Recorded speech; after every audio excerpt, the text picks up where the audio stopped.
Canarias Mi Mundo, el programa de la identidad canaria, con Alexis Hernández. Saludos amigas y amigos, gracias por estar, acompañarme, dejarse acompañar. Esto es Canarias Radio. Vamos a comenzar Canarias Mi Mundo, que tiene hoy como invitado a Rodrigo Cornejo, un creador digital que además está vinculado a una plataforma digital, es uno de los impulsores, de los creadores de la misma, Anaga Classics, una plataforma digital dedicada a la producción, difusión y edición de música clásica contemporánea, además de contenidos audiovisuales y bandas sonoras. Bueno, de esto, del diseño, de su carrera y de muchas otras cosas vamos a hablar. ¿Estás invitado? Estás invitada. Comenzamos. Canarias Mi Mundo, con Alexis Hernández. Rodrigo Cornejo, creativo profesional, diseñador gráfico, pintor, grabador, realizador de vídeo, experto en comunicación e internet, director de arte, un creador digital. Así es como tú te defines en tu página. Sí. Entre otras cosas. Sí, yo creo que o así como me definen. He tenido ese conflicto toda la vida, ¿no? Porque ha sido un poco donde la gente necesita etiquetarte, ¿no? Este señor, ¿qué es lo que es, no? O cómo me dirijo a ti, todo ese tipo de cosas, ¿no? Mi trabajo durante los últimos 30 años ha estado muy ligado al diseño gráfico, a la publicidad, a la promoción, etcétera, a los medios, digamos, profesionales, pero por otro lado siempre he tenido pues mi parte de artista, ¿no? Artista plástico, pintura, grabado, ese tipo de cosas, instalaciones y todo el tema de que me ha ido pasando en los últimos años que tiene que ver con el tema de vídeo, ¿no? Que empecé estando de ayudante de producción o ayudante de cámara, cuando en aquellos años de manzana, de los 90 y pico, ¿no? Bueno, ¿tú en cuál de esas disciplinas te encuentras más cómodo, mejor? ¿O a estas alturas ya estás igual de cómodo en todas ellas? Yo creo que yo estoy más cómodo en lo que es imagen. Todos tenemos ojos, todos miramos y todos tenemos una idea de qué es lo que queremos hacer con las imágenes. Todos tenemos un gusto. Pero ese es mi terreno. Luego el lenguaje que utilices depende de lo que estés haciendo. Como te digo, yo he tenido un poco la fortuna, porque ha sido también una suerte, pero aunque sea muchos años, de tener que desarrollar mi creatividad muchas veces con ordenadores, por ejemplo, ¿no? Y eso me ha llevado a tratar de aunar las cosas y entender incluso hasta la pintura desde un punto de vista de comunicación visual, ¿no? Entonces, claro, estamos hablando en abstracto, pero a ver, probablemente a la audiencia le parecerá más interesante saber quién es este señor. Pues este señor, me presento, he sido, digamos, el director de imagen o diseñador estrella de cabecera de todo lo que ha sido la industria discográfica musical en Canarias de los últimos 30 años, ¿no? O sea, desde Sabandeños, pasando por Benito Cabrera, Pepe Benavente, Fran Baraja. O sea, me ha tocado trabajar absolutamente con todo el mundo. O sea, tanto aquí como, digamos, en Gran Canaria. O sea, que he estado, y de hecho he abarcado, digamos, todas las islas y dentro de esa misma industria, pues me ha tocado de todo. O sea, desde hacer campañas, vídeos. Tú has sido un testigo, bueno, y lo sigue siendo, de excepción en cuanto a cómo ha cambiado la industria discográfica en los últimos 30 años, porque tú has sido parte de esa industria, ¿no? Sí. ¿Cuáles son los hitos claves, según tu punto de vista, que han modificado finalmente la industria? A ver, tenemos que entender, digamos, dos puntos de vista, el punto de vista económico y el punto de vista de tendencia, ¿vale? Evidentemente la digitalización de nuestro trabajo está marcando muchísimas diferencias. Desde el punto de vista económico, la música, la industria y la cultura en general ha ido variando desde el año 2000 hacia acá a tender más hacia la protección pública, digamos. O sea, el 90% de la cultura en Canarias funciona con dinero público. ¿sabes? Antes era más un negocio, con lo cual la industria funciona de otra forma. O sea, por ponerte un caso, evidentemente no son los mismos medios que tiene o que tuvo en su momento un estudio de grabación de un señor que lo hacía muy bien, que una compañía discográfica que manejaba millones. Evidentemente, los medios de grabación de un estudio de esas características son distintos, y eso solo lo puedes conseguir teniendo ingentes ingresos, ¿no? Uh-huh. No puedes montar un estudio como lo montó Manzana en su época, que costó, me acuerdo, 50 millones de pesetas, burradas, ¿no? De la época, ¿verdad? De la época, era como, nos gastamos 30 millones en la insonorización, era como, wow, Uh-huh. ¿sabes? Esos medios no los tenía nadie, ¿no? Con lo cual el sonido que salía de ahí no era lo mismo. Cuando las cosas se profesionalizan, entonces suben los medios. Tienes más medios para hacer cosas y el resultado es distinto. En Canarias tenemos tenido una época dorada donde realmente los ingresos fluían, digamos, hacia los músicos, hacia los músicos o los creadores en general. Hay que siempre buscar dentro de la industria cuál es el hilo conductor, donde sale, digamos, los ingresos y llegan la polea que une, digamos, al público con el creador, que eso es lo que permite que se hagan cosas, porque en medio tienen que estar las productoras, las distribuidoras y los que ponen los medios profesionales para hacerlas. Un poco ese es el tema. Esta máquina ha pasado de manos privadas a manos públicas, Uh-huh. ¿vale? A partir de ahí, yo he estado precisamente en el medio de esa polea. Uh-huh. Y probablemente soy de los supervivientes. de los supervivientes. O vamos a querer decir el hilo conductor, ¿no? O sea, yo trato de huir un poco de egos y de cosas por el estilo, ¿no? Bueno, de hecho, siempre has estado en un lugar muy, muy discreto. A Sí. pesar de estar detrás de prácticamente todas las producciones, de una u otra manera, discográficas, vamos Sí. a decir, de cierta relevancia, ¿no? ¿Por qué ese lugar discreto y tal vez ahora queriendo decir, oiga, tengo cosas que aportar y tengo la necesidad tal vez de... A ver, no lo sé, yo creo que siempre me he concentrado en el hacer. ¿Sabes? Yo creo que he tenido vitalmente he tenido a lo largo de mi vida suficientes problemáticas como para además estar resolviendo problemas. Sí, resolviendo problemas. Y para luego además estar pensando en que lo que es mi profesión me la aplico a mí mismo. Aunque, bueno, ya llega un momento donde ya es absolutamente indispensable. Uh-huh. ¿Sabes? Ya no es solo que lo quiera hacer, sino que tengo que hacerlo. O sea, me lo piden ya directamente, ¿no? Uh-huh. ¿Sabes? Entonces, claro, ya también tengo que defender un poco mi trabajo. Que hasta ahora ha sido... Creo que toca devolverle a mi trabajo lo que mi trabajo me ha dado. Uh-huh. ¿Vale? Porque hasta ahora, cada vez que he tenido algún problema o algún inconveniente, lo que termina defendiéndome a mí es mi trabajo. Mi trabajo es lo que te enseña mejor de lo que soy capaz o de lo que yo puedo hacer. No tengo que teorizar y decir esto lo voy a hacer así, sino que ya te puedo enseñar directamente esto se hace así, o con esto que he hecho he obtenido esto. Entonces ahora lo que voy a hacer es lo contrario. Ahora me pongo yo un poco delante porque también tengo que empezar a hacer resumen, ya tengo mis años encima, ¿no? Bueno, y no había sucedido que estabas formando parte de un equipo que opta a un premio Grammy, por ejemplo. Por ejemplo. Bueno, hemos llegado a un punto concreto destacable, que te estoy comentando.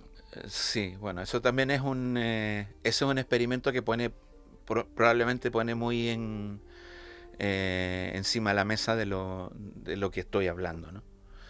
Cómo inciden los medios, cómo hay que utilizar las plataformas, qué es lo que se puede hacer. Bueno, estamos hablando básicamente, para ponernos en contexto, hemos montado una plataforma digital de música clásica. Ya hace 3 años. Eso te iba a decir que lleva ya un tiempo, sí. Empezamos en la pandemia precisamente como una respuesta a todo esto. Con Miguel Hauber. Uh-huh. Músico, sí, que también fue subdirector del Conservatorio Superior de Música de Canarias. Uh-huh. Es un chelista que tiene una trayectoria impresionante, un gran músico y sobre todo una gran persona, ¿no? Empezamos con esta idea en la pandemia. También estaba con nosotros en aquellos inicios, bueno, fue hace poco, ¿no? Dacta Chan, ¿no? Que nos estuvo echando una buena mano durante mucho tiempo con el tema de las publicaciones en YouTube y algunos territorios que él manejaba mejor que nosotros, ¿no? Luego, bueno, al final era lógico, él trabaja en reggae, nosotros en clásica no, estábamos un poco desconectados, ¿no? Ahora, lo que nos ha llevado Grammy, o sea, ha sido un trabajo largo, donde lo que hemos puesto en práctica es todo lo que he aprendido durante estos años de entender cuál es realmente mi trabajo en esto.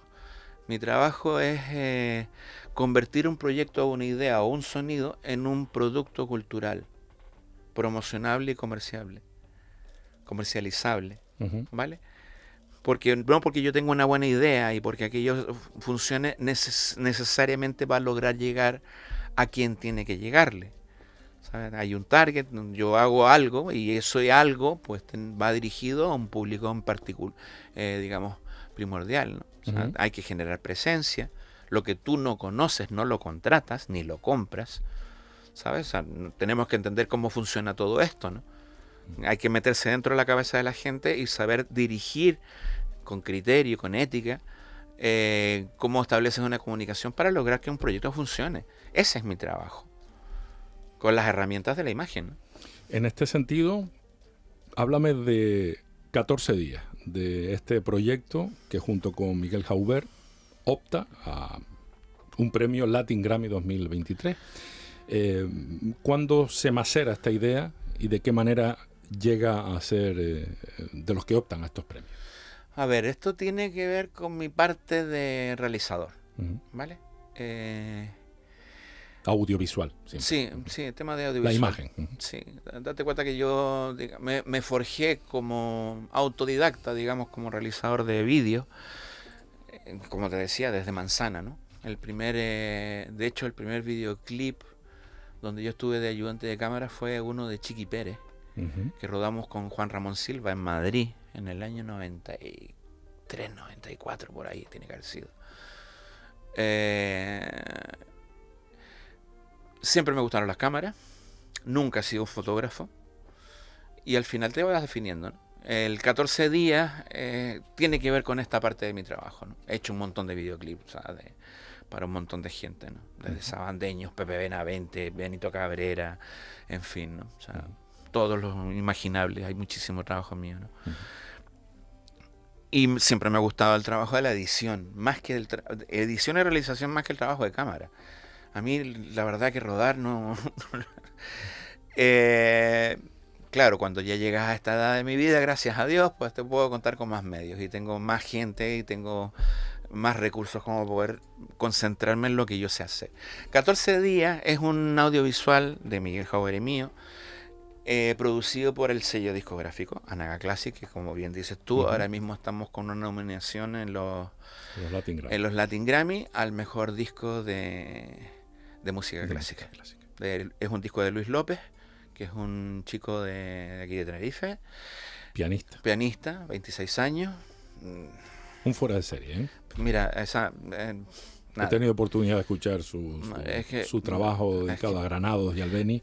Sí, es espectacular. El disco es una pasada. O sea, estamos delante de nuevamente estamos delante de un gran trabajo de un gran músico de Canarias. Nosotros en Canarias nos distinguimos por tener buenos músicos. La relación que existe dentro del porcentaje en cultura que hay con respecto a los músicos que puedan tener cierto éxito, con respecto a los escritores o los artistas plásticos, en Canarias somos músicos. Eso que quede claro. Pero tienes claro el porcentaje, porque antes me comentabas, tomando un café, que estamos en torno al 10% de lo que genera la cultura. Pero de ese 10%, ¿qué porcentaje es el que ocupa la música? Probablemente más del 80%. Más del 80%. Seguramente. Y luego queda lo plástico sí, y la probablemente, ¿no? Claro, o sea, a partir de ahí, ya te digo, Probablemente el resto lo ocupará el teatro y un porcentaje muy residual lo que es el tema de la plástica. Lo de la plástica es terrorífico. O sea, aquí hace falta realmente establecer políticas como para poder echar una mano para que los pintores y toda esa parte digamos, de nuestra sociedad se desarrolle. Pero es curioso, ¿no? Porque el siglo XX fue un siglo en el que algunas figuras fueron claves y partieron desde Canarias, ¿no? Desde colectivos como El Paso hasta, yo qué sé, Domínguez, en fin, no sé, César Manrique, sin ir más lejos, estamos hablando... Sí, pero bueno, nosotros no tenemos ningún centro, no somos epicentro de nada, en términos plásticos. Bueno, el acrílico fue una de las incorporaciones, por ejemplo, de César Manrique, ¿no? Mira, a ver... ¿O es algo anecdótico? A ver, es anecdótico. Es anecdótico, te puedo decir que es anecdótico. Mira, vamos a ver. Un pintor profesional, yo lo he sido. Yo he trabajado y vivido de la pintura. Funciona dentro de un mercado. Tú como profesional tienes dos vías para poder desarrollar tu trabajo. Una, el mercado privado, y la segunda es la aportación pública. En Canarias tenemos un mercado muy pequeño, con lo cual no puedes vender porque no tienes a quién venderle. Las pocas galerías privadas que hay que puedan incentivar un mercado privado que compre, ¿vale? Volvemos a lo que decíamos antes, cuál es la relación del hilo conductor entre el público y el creador, ¿vale? Ahí tiene que haber una transferencia económica porque si no el creador no puede trabajar, ¿vale? En términos de plástica tenemos ese problema. En Canarias no funciona, no hay vía, porque además las aportaciones públicas no se la llevan, digamos, los artistas plásticos, porque para empezar, como está muy poco desarrollado, tampoco desarrollan proyectos. No es que te encuentres a patadas proyectos de hacer instalaciones de vídeo interesantes en el TEA. Eso no ocurre, es muy raro verlo. Sin embargo, sí existen muchísimo más desarrollo dentro de la industria musical o del teatro. Tú ves las compañías de teatro de Gran Canaria, por ejemplo, que tienen un tamaño que no tiene absolutamente nada que ver con lo que sucede aquí en Tenerife, ¿no? Funcionan de otra forma, tienen distribuidores, tienen gente que genera un mercado y hacen unas instalaciones que tú dices. Estuve llevando mucho tiempo la Asociación Réplica de Artes Escénicas, estuve llevando la web y temas de comunicación. Trabajo con compañías de teatro. Y como te digo, es un mercado que más o menos, o sea, un sector que más o menos puedo conocer, ¿no? Conozco muchísima gente dentro de ese espacio. Generan espectáculo, el espectáculo genera público, el público genera ingresos, ¿vale? Los artistas plásticos no tienen esa posibilidad. Que no quiere decir que no haya buenos artistas plásticos. Eso no quiere decir, claro. Pero bueno, a ver... Pero son bastante menos que lo que podrían haber. Claro, pero es que si no tienes como sector, no hay un desarrollo, no tienes acceso a medios como para que nos enteremos quiénes son los que pintan bien. Por ponerte un caso, ¿no? Esto funciona por competencia, ¿no? ¿Sabes? ¿Hasta dónde llegamos? Nosotros no vamos a llegar tan lejos como puedas llegar tú. A ver, en el caso de un artista plástico, tú llegas tan lejos como puede llegar tu marchante o la galería con la que trabajas, claro, ¿no? Date cuenta que yo en Madrid era un artista plástico joven que tenía cierto talento y exponía regularmente en galerías, pero tenía una marchante que me pagaba dinero todos los meses por pintar, le entregara o no le entregara obra, simplemente para tener la exclusiva. Y a partir de esa persona pues me iba manejando con distintas galerías, ¿no? Y en este aspecto la música en Canarias sí que tiene mayor terreno para abonar. Exactamente, la industria es a pesar de que también es verdad que no es nada fácil vivir porque yo creo que nos quedamos muchas veces en la idea romántica de lo que es ser un gran artista, me da igual la disciplina, y esperas a que te vayan a tocar en tu casa, en la puerta, para felicitarte, descubrirte, contratarte, pagarte, etcétera, etcétera. Es que, y esa parte es la que nos pierde, me parece a mí, ¿no? Claro, es que, a ver, desafortunadamente, pastelero tus pasteles, ¿no? Nosotros no porque yo le dé un bonito cariñito a mi pareja, significa que yo me puedo dedicar a ser masajista, ¿no? Okay. Cada cosa tiene su profesional y probablemente en el momento de competir para poder lograr un contrato para que te hagan tocar, los músicos evidentemente no son profesionales que sepan de esto.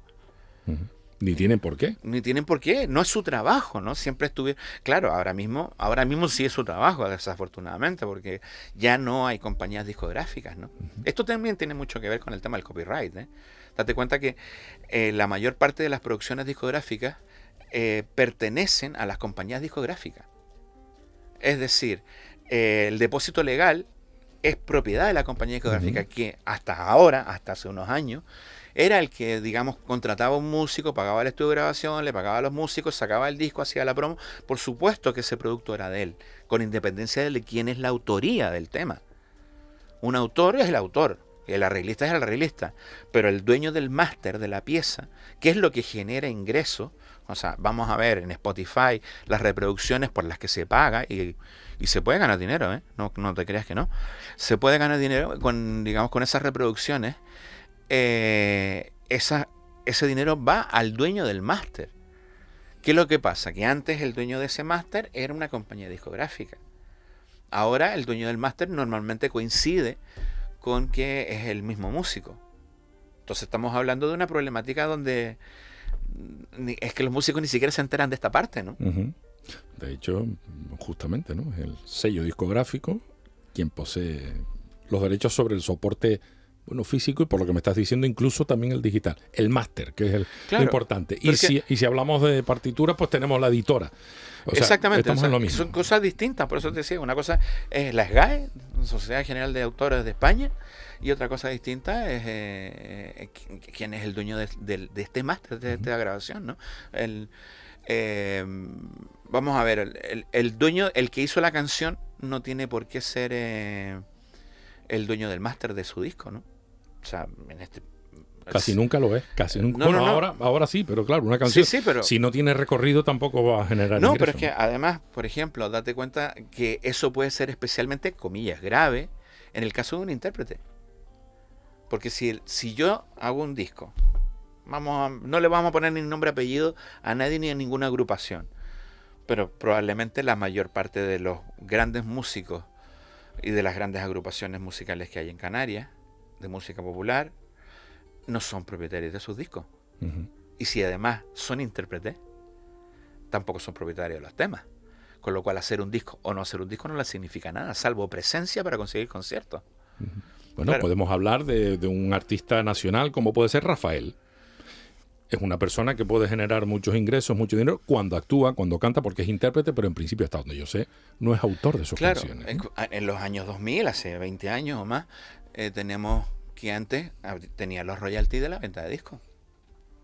O sea, tú vendías un disco y tenías un 11%, entre el 9 y un 11%. Sí, pero eso no se lo llevaba el autor en principio. No, eso es lo que se llevaba el músico, el que aparecía en la portada del disco. Vale.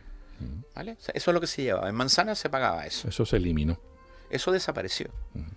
¿Me entiendes? Entonces, claro, si ahora el tema, obviamente, esos cánones que se pagaban a la SGAE por la venta de discos, iban a la SGAE y la SGAE se los daba a los autores. Le hacía liquidación de autoría, ¿no? Como todos, en este momento todos hablamos muchísimo y nos recordamos y vemos el trabajo del Fido Alonso. Uh-huh. El Fido Alonso es un gran autor.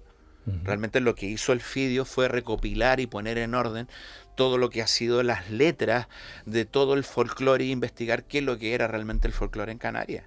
Esa es su gran obra y eso lo consigue llevar a tener texto. Uh-huh. Letra y música popular, letra del Fido Alonso. Él cogió, digamos, toda esta tradición y la convirtió en verbo bien hecho, bien escrito y bien metido. Y eso fue lo que hizo.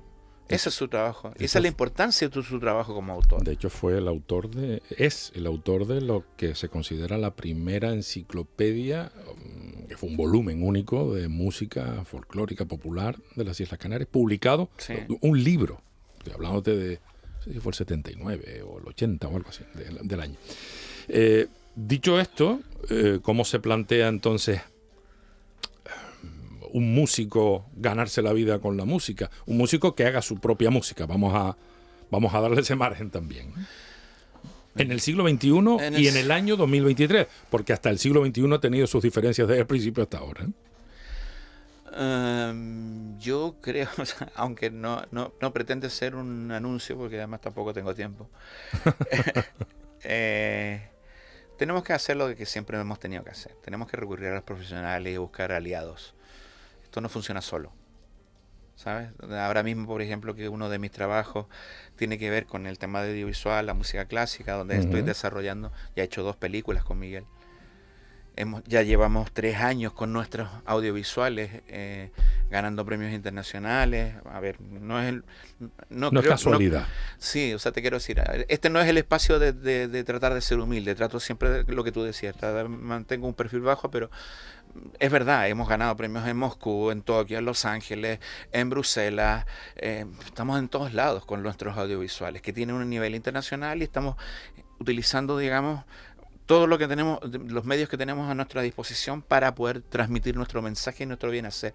Y lo que termina desembocando en que Anaga Classics, que es nuestro sello discográfico, que realmente es una plataforma que creamos para darle salida a nuestro trabajo y que después decidimos compartirlo, se ha terminado convirtiendo, después de 3 años, en un sello que es capaz de meter producciones a pillar un Grammy. Llevamos 3 años metiendo candidaturas a Grammy. O sea, yo ya he tenido 2 candidaturas. Voy para la tercera, porque ya tenemos material presentado. Y como te digo, ya empiezan a llegar llamadas de distintos sitios, ¿no? Entonces, a partir de ahí, nos toca revisar cómo se hacen las cosas y darnos cuenta de que si nosotros lo hemos conseguido, cualquiera lo puede conseguir, pero hay que hacerlo bien y hay que hablar y preguntar y buscar quién te puede echar una mano, porque no por tener muchos likes en una reproducción, eso se va a traducir en un ingreso económico. O sea, yo trabajo con muchísima gente y recuerdo de campañas que me ha tocado hacer con gente que estaba trabajando en algún momento dentro de mi productora, y que les echábamos una mano, y de repente pues a lo mejor sacaban un vídeo que rodábamos nosotros mismos, un poco echando una mano, y de repente en una tarde habían tenido 20.000 reproducciones. Pero es que antes de hacer ese vídeo y haber conseguido estar en radio en los primeros puestos porque la gente los empujaba, cobraban 150 euros por tocar en un bar. Pero es que a la semana siguiente todavía cobraban 150 euros, pero además tenían que llevar a 5 amigos más. Porque como aparecían en el vídeo, pues tenían que estar también en la tocata, con lo cual ganaban menos. Hay que ser pragmático en esto. Hay que entender cómo funciona esto. Una cosa es lo que se ve, y lo que percibimos, y otra cosa es lo que está detrás, ¿no? Claro, entonces tenemos que diferenciar el éxito de lo que nosotros queremos, de lo que necesitamos realmente para poder funcionar. Si no recibimos ingresos, las bandas, ¿por qué desaparecen? Porque no consiguen contratos, y como no hay dinero por medio, pues ya se terminan hartando de estar yendo los domingos por la tarde a tocar a la casa de no sé quién, o los sábados por la tarde, después por las noches, y después la familia en casa cabreada porque no llegó nunca, y al final ¿para qué? Para ganar nada y además gastarse el dinero de la casa. Pero eso es porque hay un mal punto de partida, ¿no, Rodrigo? Entiendo.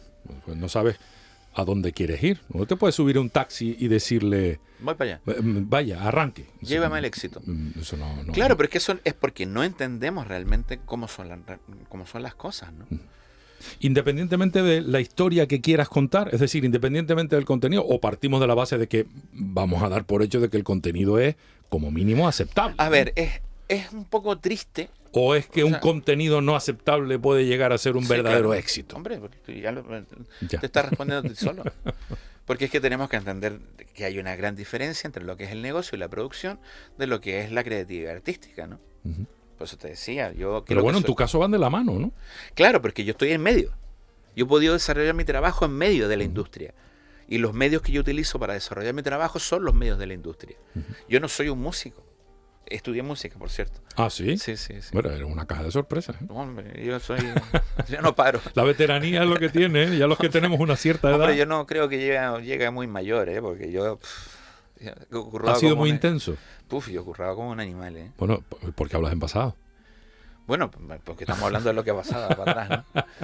No, pero te digo, o sea, yo sí, a ver, lo que pasa es que en un momento de mi vida tuve que decidir qué es lo que hacía, ¿no? Estaba en el conservatorio al mismo tiempo que estaba estudiando Bellas Artes. Y era como, bueno, a ver, no puedo con todo, ¿no? ¿Dónde empezó esta historia?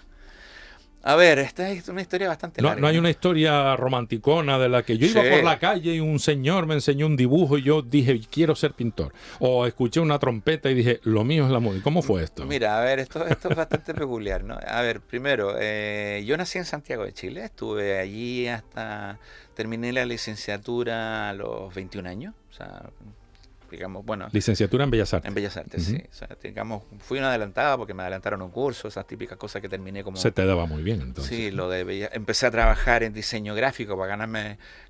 Básicamente la historia empezó porque un día fui donde mi padre y le dije, quiero una moto, y me dijo, cómpratela tú, y me la compré. Me puse a currar y me la compré. ¿De qué trabajaste? De diseño gráfico. Ah, directamente. Pero independientemente de que no me interesa con exactitud la edad que tiene, ni a los que nos están escuchando, Igual. pero ¿de qué año me estás hablando? Porque el diseño gráfico ha tenido un recorrido importante Es que, durante varias décadas, ¿no? Te estoy hablando de que esto debe haber sido... Yo empecé a diseñar como el año 82.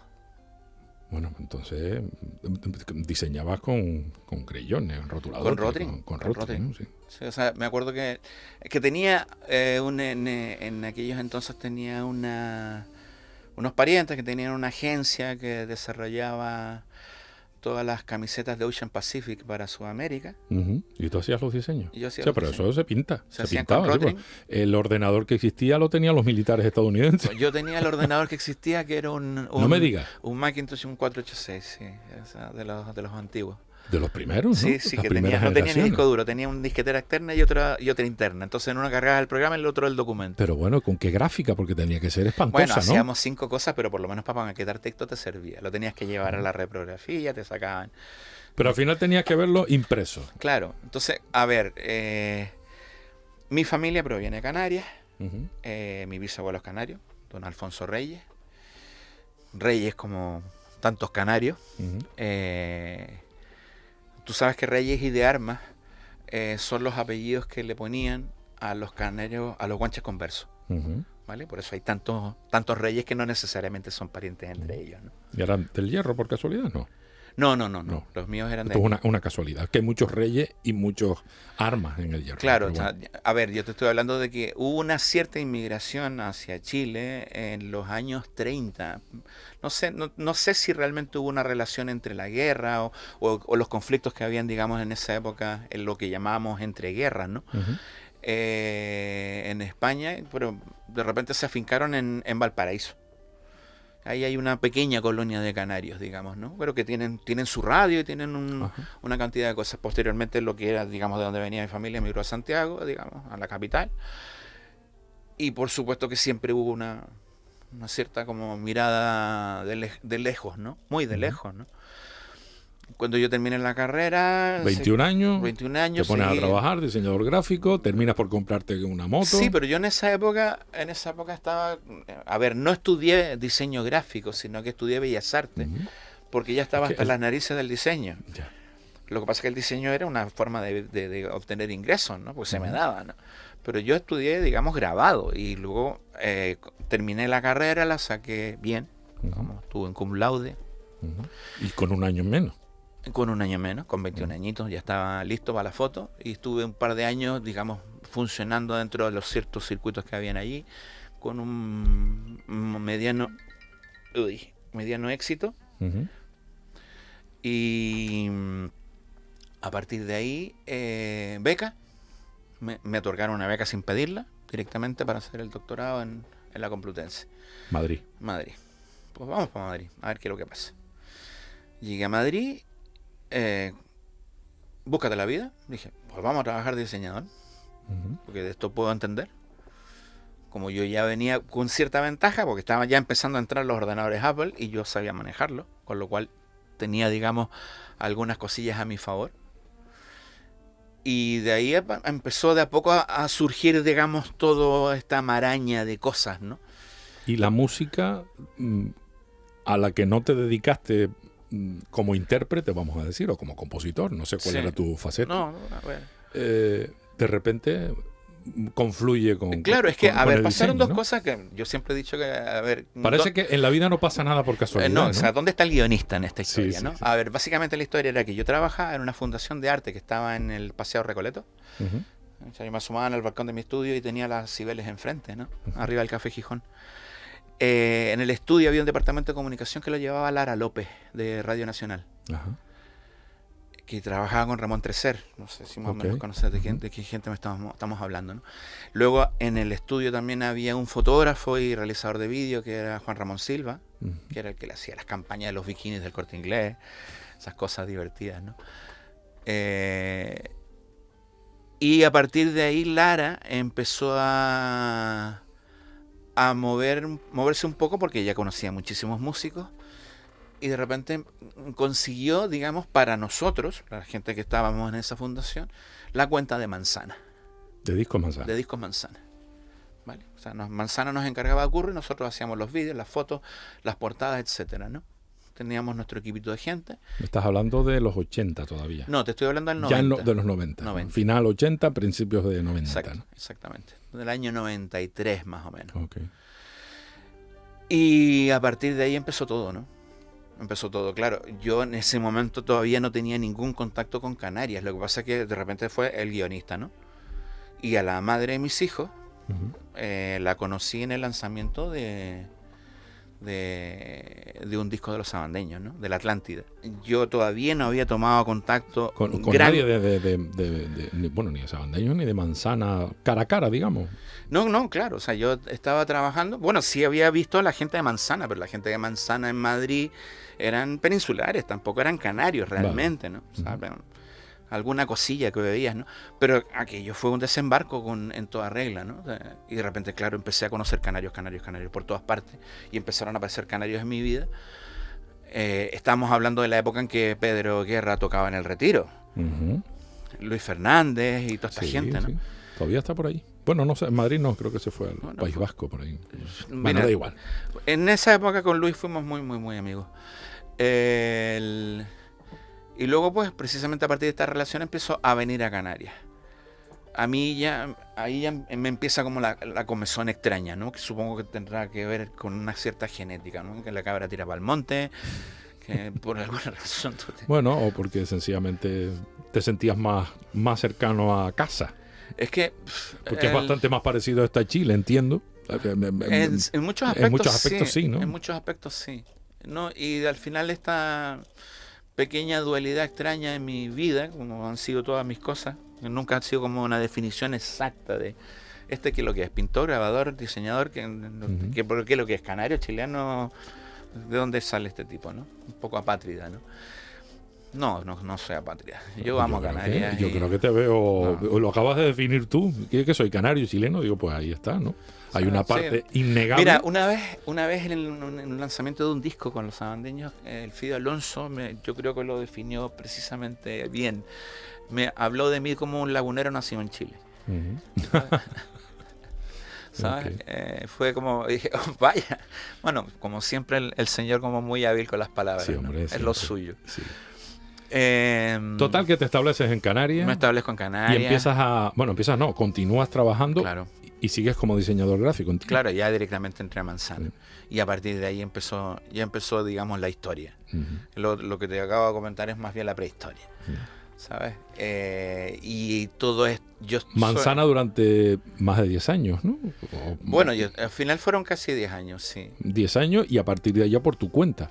Otras compañías... Antes de que cerrara Manzana yo ya estaba trabajando por fuera. Y estaba trabajando en proyectos ya para el gobierno de Canarias y muchas otras cosas, ¿no? Yo tuve, digamos, mucha suerte en eso, ¿no? Porque, a ver, yo creo que soy un... Entiendo que una base importante de lo que puede ser, entre comillas, mi éxito, que es cuestionable, tiene que ver con mi talento. El talento es una carga genética, no es algo que uno decida, ¿no? Cómo lo administras probablemente puede ser algo de lo que tú puedas, digamos, enorgullecerte o decir... Bueno, talento vale. Pero después hay mucho trabajo para claro, que ese talento crezca, ¿no? Sí, exactamente. Se desarrolle más que crezca. Pero si no tienes ese talento, no vas a poder. No, claro. Es que, a ver, el talento es precisamente lo que marca la diferencia, ¿no? Porque hay gente que a lo mejor, currando como loco, lo que va a llegar, puede llegar al punto de que una persona con talento es el punto donde empieza una persona con talento. Hay una sensibilidad distinta, hay una forma y una lucidez distinta de entender tu trabajo. ¿Sabes? Y en eso es algo que yo no puedo estar más que agradecido con la vida. No es, yo soy un trabajador incansable, ¿no? Trabajo, todo el mundo que me conoce sabe cómo trabajo. Pero eso no tiene que ver con que tengo la fortuna de que se puedan juntar ciertas circunstancias. Entonces admito que hay una parte importante de mi trabajo que está ahí. Ahora, el resultado que yo he obtenido en base a esa materia prima ya es lo que tengo. O sea, una cosa es un diamante y otra cosa es un anillo de diamante, ¿no? Bueno. ¿Y en qué momento? Que siempre que sí, que no hay por qué quitarle valor a la cosa. ¿En qué momento? Porque es curioso, porque pasaste del diseño, bueno, has mezclado el diseño gráfico con el audiovisual, con el vídeo, pero no con la animación, o por lo menos hasta donde yo veo. He hecho alguna cosa. Pero no ha sido ese tu camino, ¿eh? Mira, a pesar de que soy grabador, porque realmente mi licenciatura dice que soy grabador. Ajá. Que estuve en la estampa, por ejemplo, que la estampa es como arco, pero de grabado. No he estado en arco, pero sí he estado en el Arc Expo, que es de Nueva York. El año que me llamaron para arco, me llamaron al mismo tiempo para Nueva York y no tenía tiempo. O sea, no tenía obra para las dos cosas, así que dije, pues no sé, estaba bonito Madrid, pero me parece que Nueva York va a estar más mono. Así que para allá las maletas. Pero no soy un dibujante. No dibujo mal, creo que dibujo bastante bien. De hecho, en una época estuve haciendo clases de dibujo. Pero no es lo mío. Entonces la animación no es algo que termine de... ¿No es tu lenguaje? No es mi lenguaje. Me gusta más... Me gusta la tecnología. Yo vengo de una familia de ingenieros, ¿eh? Mi padre era ingeniero de la NASA. Mi hermano es ingeniero, mis primos son ingenieros, son bastante... Que tú eres el artista. Sí, la abeja negra, definitivamente, ¿no? Todavía mi madre está esperando que vuelva. Y esta circunstancia ha hecho que... Pero tú eres muy digital, muy sí, tecnológico, claro, o sea, más que digital, tecnológico, ¿no? Claro, o sea, a lo largo de estos años yo me entiendo con la tecnología y entiendo un poco de programación y he dirigido unos cuantos proyectos de I+D, ¿sabes? Como para cosas como hacer un seguimiento de las mercancías que vienen en barco desde Barcelona a Canarias, por ejemplo, ¿no? Pero tiene como poco glamour, ¿no? Hombre, es divertido. Pero un ratito.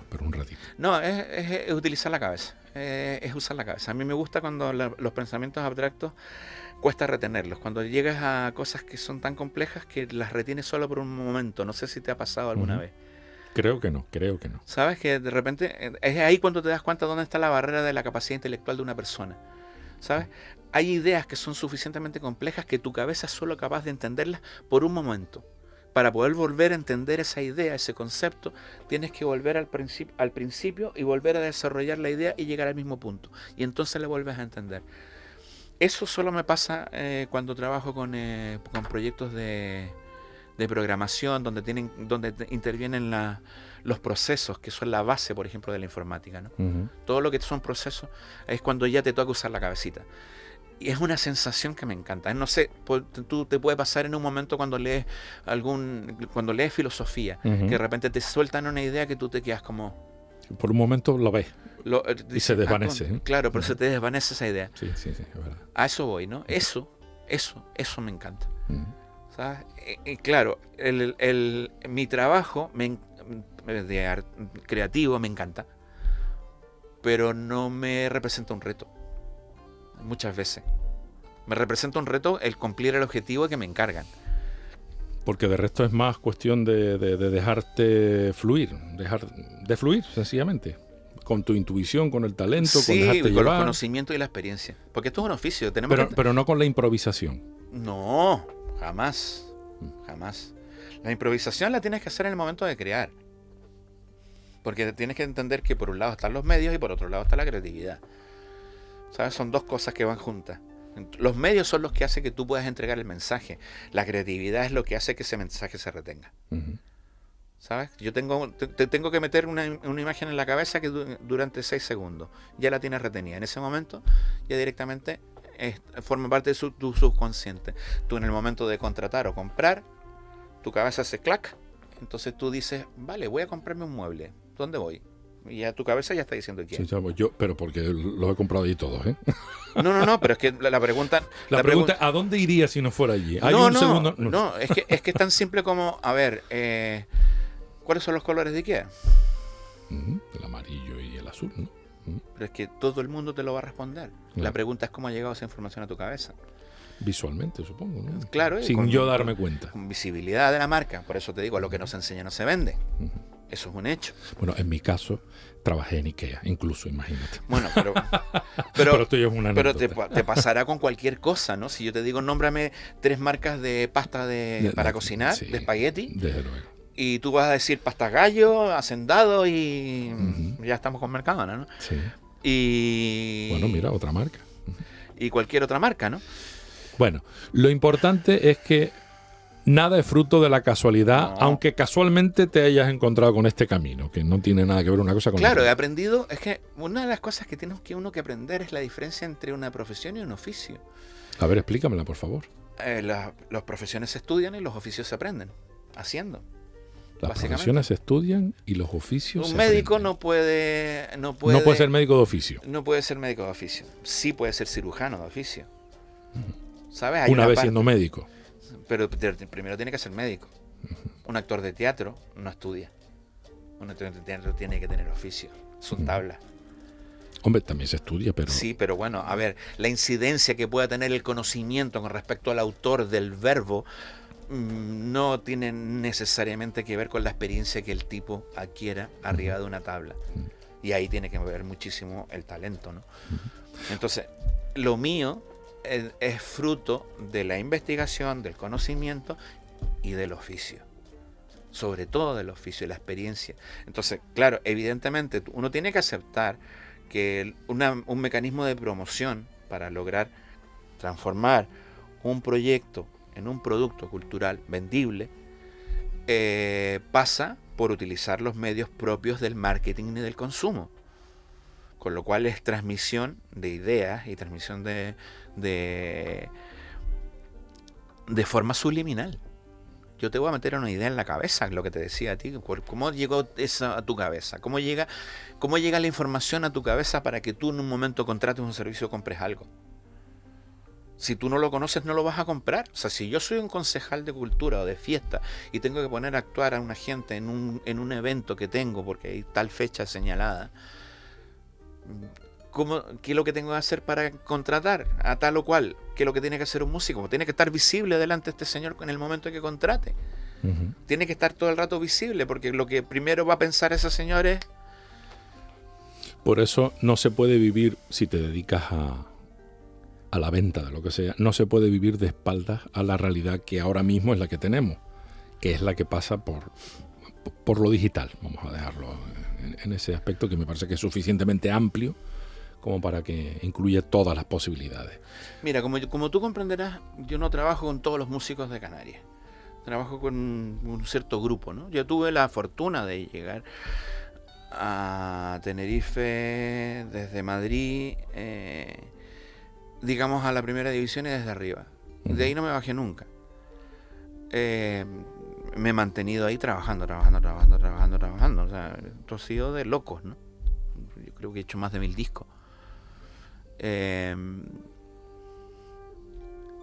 Esta gente, no conozco a nadie con el que trabaje que no se le ocurre, que no esté trabajando al mismo tiempo en lo que es su faceta, digamos, visible. Me hablas de los músicos, Sí. o los proyectos musicales. Sí, o sea, todos los que se los trabajan, con toda la gente con la que trabajo, se sienta todas las mañanas en su estudio, en su casa, en su salón, pone el ordenador y empieza a currar. Todos los que yo conozco que lo hacen, funcionan. Pero también investigan y lo saben y entienden lo que están haciendo y ven cómo, dónde y cuándo. ¿Sabes? Son gente como... A ver, dentro, por ejemplo, del reggae tienes 2 ejemplazos, ¿no? O sea, está Chando y Ruth. Yo trabajo en ambos. Con Chando trabajo menos, somos más amigos que colaboradores, pero sí hacemos cositas. Con Ruth trabajo más. Estos curran, pero como un animal. O sea, son animalitos, tío. Y están todo el puñetero día metidos en redes generando presencia. ¿Qué es lo que ocurre? Que el día de mañana van a contratar a alguien para un festival o para un concierto y ya sabes lo que pasa, ¿no? O sea, date cuenta que Ruth acaba de hacer el Reggae Can, que ya lo ha hecho 9 años, ya este fue el 9º año, en Alajero, en La Gomera, y ahora el próximo mes tiene otro festival de reggae en La Gomera que lo está haciendo Chando. O sea, bueno, lo está organizando Xenox, lo está echando para allá. ¿hay tanto espacio realmente para el reggae en La Gomera? Pues se ve que sí. Claro, pero por eso te digo, a ver, probablemente la respuesta es no.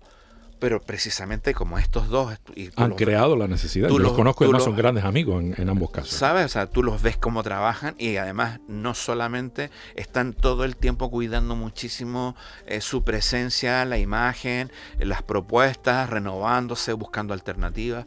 Son profesionales. Y profesionales no solo de su música, sino que además de su propuesta. ¿Sabes? Están muy bien posicionados. O sea, funcionan. Esta gente... son un ejemplo de lo que te estoy diciendo. Lo mismo pasa con Anaga, ¿no? Anaga Classic. O sea, nosotros estamos demostrando claramente que lo que nosotros hacemos funciona. Oye, Anaga es sello discográfico además de plataforma. Claro, es todo. Nosotros estamos produciendo discos distribuidora, físicos. creadora Sí, de... pero es que, a ver, distribuidora digital. Sí. No la entiendo de otra manera, aunque físicamente puedas fabricar en un momento determinado, aunque sea de modo testimonial, ¿no? A modo testimonial. Sí, ahora se hacen muy poquitos discos de todas maneras, ¿no? O sea, de hecho ya las grandes fábricas de discos ya cerraron. Ya prácticamente conseguir un CD quemado y no tostado es prácticamente imposible. Y en este mundo y concretamente dentro de Anaga, ¿qué recorrido tiene un audiovisual como 14 días? ¿A dónde llega? Por cierto, me tienes que contar la historia que cuenta, porque cuentas una historia de Canarias, ¿no? Ahí, a ver... Son imágenes, música... Y el 14 días se llama 14 días porque fueron los primeros 2 años de confinamiento. Era un experimento que hicimos, básicamente. Nosotros era empezar el día en pelota, con una mano por delante y la otra por detrás. Y acabar el día publicando a las 9 de la noche una pieza de 1 minuto. Donde además participó más gente, ¿no? Entonces, como estábamos todos confinados, nos íbamos pasando el material y el trabajo iba desarrollándose a lo largo del día. O sea que todas estas imágenes... Bueno, estaban grabadas. Sí, pero que se fueron recopilando poco a poco. Exacto. Y se fueron difundiendo poco a poco. Claro. Y la música igual. Sí, la música se hizo de cero. De minuto a minuto. Minuto a minuto. Bueno, un par de piezas se alargaron, pero... Entonces, por eso es por lo que dura 14 minutos. Bueno, un poquito más con créditos. Ahí el corte número 13, si no me equivoco, lo hizo con Luisa y el Naranja. Luisa Machado. Y ese, claro, ahí cuando llega a las manos del Naranja y de Luisa, aquello se alarga. Y era como a las 8 de la noche, yo era como, ¿de verdad, en serio que esto no voy a llegar a las 9? Bueno, fue una forma de, no sé, como un alarido, ¿no? Luego lo dejamos reposar durante mucho tiempo y en un momento lo retomamos y lo convertimos en lo que es ahora. Una pieza de 15 minutos. Pues les deseo toda la suerte del mundo. Ojalá que se hagan con el Latin Grammy, con el premio, y no solo quedarse en esta nueva nominación. Sí, bueno, a ver, yo creo que lo que está pasando, porque ya estamos empezando a recibir llamaditas, digamos, de la península y de como sello, ¿no? Dentro del sector de música clásica, esto ya a nosotros nos interesa mucho. Y por supuesto ya toca cierto apoyo del gobierno de Canarias. Hasta ahora mismo no tenemos apoyo, no tenemos ningún tipo de apoyo. Esto lo hemos hecho directamente con nuestros propios medios. Pero necesitamos la diferencia para poder llegar por ejemplo, a conseguir que a Luis López le den el Grammy por ese increíble disco que hizo. Va a estar en la promoción que se haga. Y eso no cuesta 2 perras. Ahí no queda otra que meter dinero. Porque tenemos que hacer campañas fuera y campañas grandes. O sea, podemos llegar hasta donde podemos. Ya hemos llegado hasta aquí. Sabemos, con esto ya hemos demostrado que somos capaces de hacerlo. Ahora, si ganamos el Grammy, la única diferencia es que necesitamos apoyo. Y de momento no nos han dado nada. Espero que llegue. Sí, yo creo que sí. Tenemos ahí en vista un par de reuniones y ya veremos, ¿no? De momento, por ejemplo, en las producciones que hemos hecho, cada vez que hemos salido fuera, hemos hablado con el ICDC y gente de por ahí, básicamente para decir, oye, mira, vamos a ponerle los logos, porque nosotros no conseguimos que estemos peleando en Grammy, sacando la cara por Canarias, y no tener el apoyo de las instituciones. O sea, no queremos ir en pelota para afuera. O sea, cualquier producción que sale a nivel nacional y se va a los Oscars, que los Oscars y los Grammy pueden tener la misma equivalencia, solo que son sectores distintos, lleva todos los logos de Televisión Española y todo el apoyo del aparato estatal y nosotros no tenemos nada. Y ya hemos hablado con ellos y nada. Bueno, sí, estuvieron las elecciones de por medio. Bueno, vale. La pandemia, pero siempre hay al final algo. Yo nunca he recibido una subvención. Sí he tenido que administrar, digamos, lo que es mi parte de presupuesto para una subvención dentro de una producción cultural, pero nunca he pedido nada. Ahora mismo tampoco estoy pidiendo para cambiar el coche o la tele, como pasaba antes. Pero sí creo que marca una diferencia. Necesitamos medios. Esto no funciona de otra forma. Tenemos que poder contratar una campaña en Meta, en redes sociales, para que esté en Instagram y Facebook y por supuesto campaña en YouTube, ¿no? A ver, le recomiendo a la gente los últimos 2 anuncios, rodrigocornejo.es, para que vean mi trabajo, lo que es específicamente mi trabajo como creador, que van a encontrarse con muchas cosas conocidas. Porque yo, qué sé, como te decía, me hago una pintura que es para la portada del disco Los Sabandeños, entonces en esa página está esa pintura y digamos el disco de Los Sabandeños a lo mejor está en lo que es la productora, que es 8pro.es. Con respecto a nagaclassic.es, interesante lo que está pasándonos con el canal de YouTube, que ya está disparando fuerte y creemos que a ver si dentro de este año ya lo vamos a conseguir monetizar. Tenemos muy buen trabajo, tenemos mucho trabajo y aquello ya nos empezaron ahora con la última película que hicimos, que la presentamos a Gremio General. En una semana llegamos a 10.000 reproducciones, ¿no? Y de repente empiezas a decir, esto parece que ya empieza como a coger, vamos abriendo camino, ¿no? Y contento de que sean clásicas. No sé, a mí es como mi ojito derecho, ¿no? O sea, mi padre es un melómano perdido. Yo crecí escuchando música clásica todo el día en mi casa, desde que me levantaba hasta que me acostaba. Yo creo que la música no cambió hasta que mi hermano y yo crecimos y pusimos los Bee Gees. Pero sí tengo una formación en ese aspecto y me gusta mucho, ¿no? Entiendo un poquito. Esto es un mundo gigante. Yo por lo menos puedo entender un poco de clásica, con un poquito de criterio, y tengo buen oído, ¿no? Y estamos contentos de lo que está pasando, ¿no? Rodrigo, muchas gracias. Gracias a ti, Alexis. Y mucha suerte. De verdad. Canarias Mi Mundo, con Alexis Hernández. Hasta aquí nuestro programa de hoy. Te dejo con la música de este fantástico disco en el que Luis López se luce como nadie. Vamos a disfrutar de este trabajo discográfico nominado a los Grammys como mejor álbum de música clásica y que dedica íntegramente a las figuras de Albéniz y Granados. Con Albéniz y Granados Piano Works y con la maestría de Luis López, te deseo lo mejor y te espero en el siguiente programa.